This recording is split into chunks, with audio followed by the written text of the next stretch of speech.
And we're live.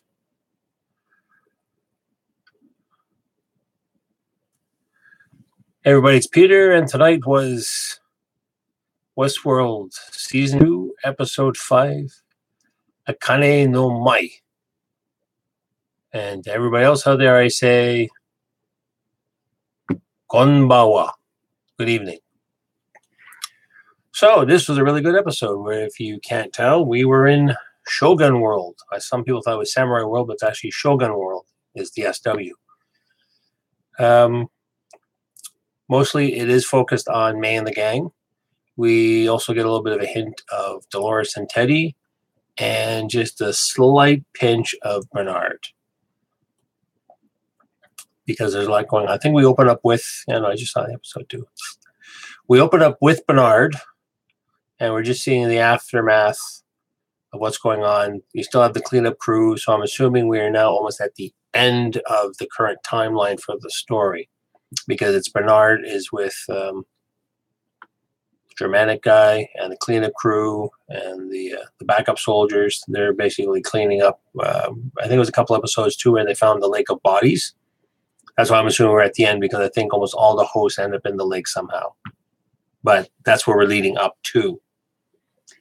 Before we get any further, as always, don't forget, if you're new here, hit subscribe, hit notifications. I do post on a weekly basis. Yosh. And let's just get into it. So like I said, we're starting off with the Benard storyline, but now it's I think the furthest reach of the Benard storyline. And then we also have cutting back and forth between, there's not so much this week of Dolores and Teddy, but again, it's still, they're back in Sweetwater, doing up some cleanup of their own, excuse me.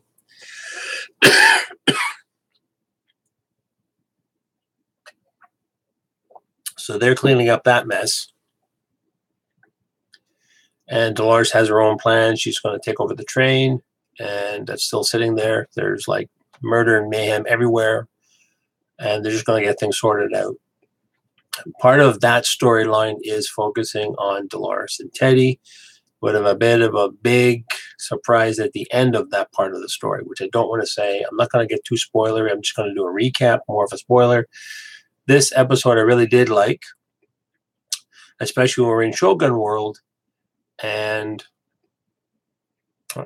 when you saw at the end of it, it was the gang was being jumped by a bunch of samurai. Just give me a second. I'm going to look up Buddy's name. Should have wrote these down.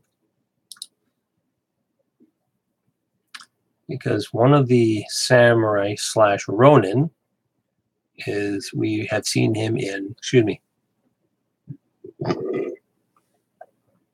Why don't I go live sometimes? I will post the information down below. If I can find the fellow here. Where is he? Marshy. Should have wrote all this down before I like doing this. Oh. Hiroyuki Sanada. And you've probably seen him in The Last Samurai with Tom Cruise. He was the one that finally befriended him. I think he was the right-hand guy of Watanabe. That was a really good movie. So he's sort of like, he used to be captain of the guard of the Shogun, and now he's just a ronin and trying to save the day. I just was looking up too, what does Akane No Mai means. Is Mai is dance in Japanese, and Akane is she's the counterpart in Shogun to Maeve. And the funny thing is, when we finally get into the main town of Shogun World, and Sizemore, our timid little British writer, he's saying people go to Shogun World because some people can't stand Westworld, so Shogun World is supposed to be more sedate. And the funny part of that is, and this is a bit of a spoiler, is when they go in, you start hearing Painted Black, but in a biwa style version of it. And it's coming into the part, like you remember from season 1, when Hector comes into town, he steals the safe to shoot up the town with his gang. Well, same thing in Shogun World. There's the rogue guy comes in, who is actually the gentleman I just mentioned, Sanada.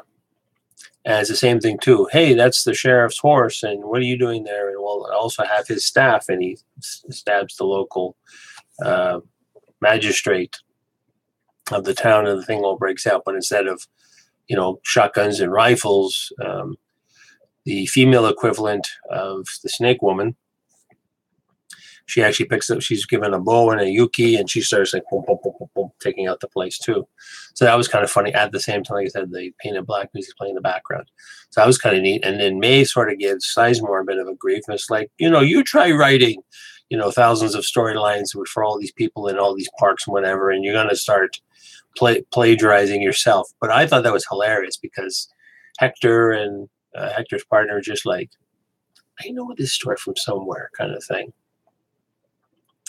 And before they went that too, they did get captured by the samurai. They were all tied up and walked along. And actually, before I skip it, Maeve actually did try using her, her programming powers of like, you want to stop what you're doing. But she was speaking in English. And then Sanada goes like, gag her kind of thing, even though it was like something was wrong.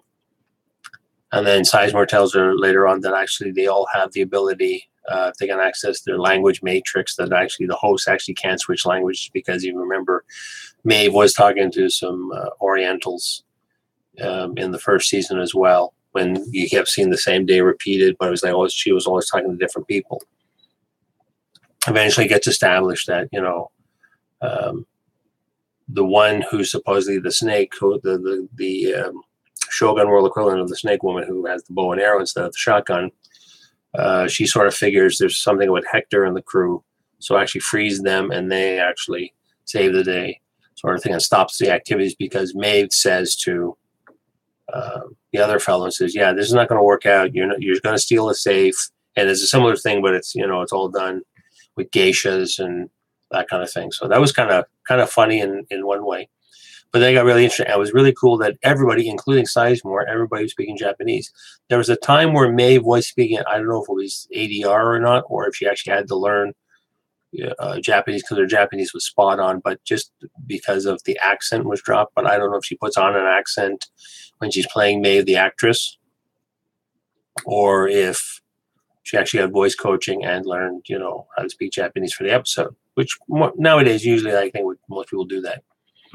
So that's the main focus, is basically the story is going around. And the other thing, Sizemore too, like the story's not playing out the way it was normally happening.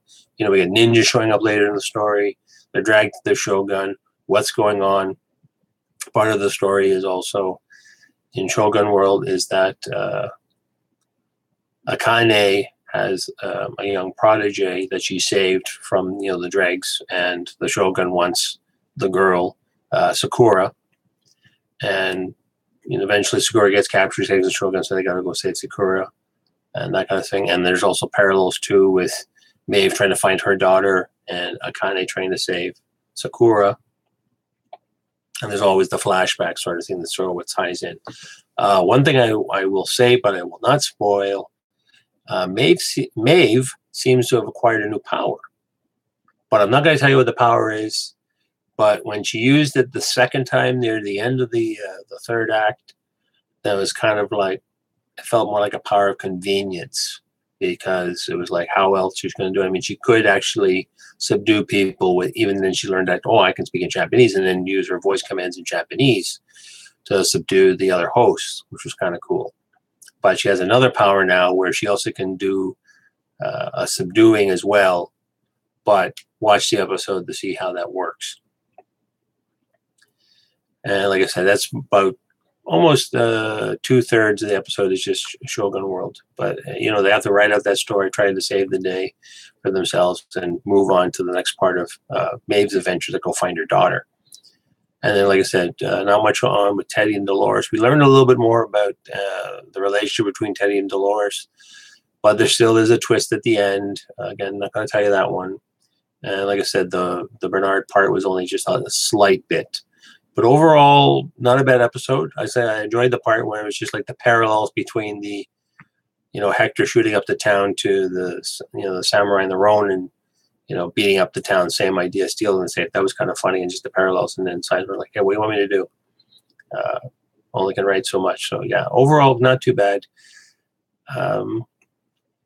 And I'll just say this too about Dolores. I thought she was going to be okay in this episode, but then her true colors of how she's been going with her storyline for this episode did resurface at the end.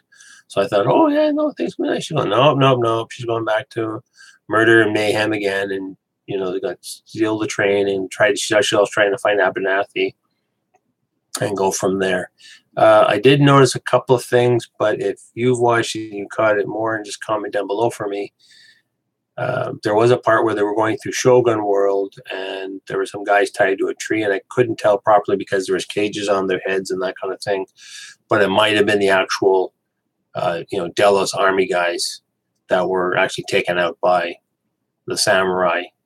But I wasn't quite sure. But I think there was, because there was a hint where Sizemore said, "Oh, I got to go pee against the tree," and then you hear some sort of radio talk going on, and he sees, and he grabs one of the little fold-out tablets.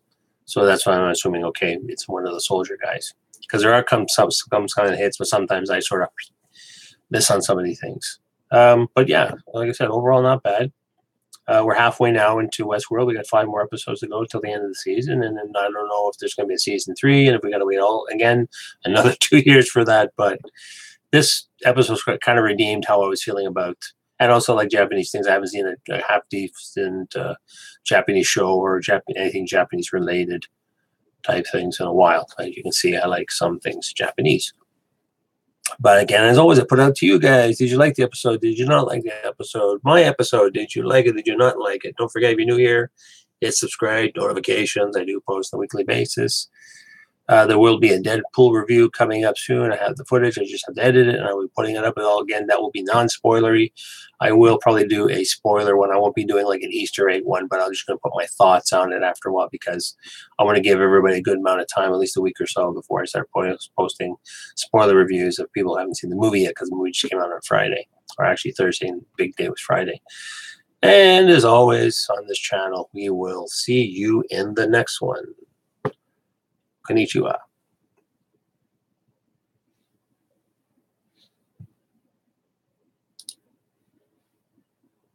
Bink.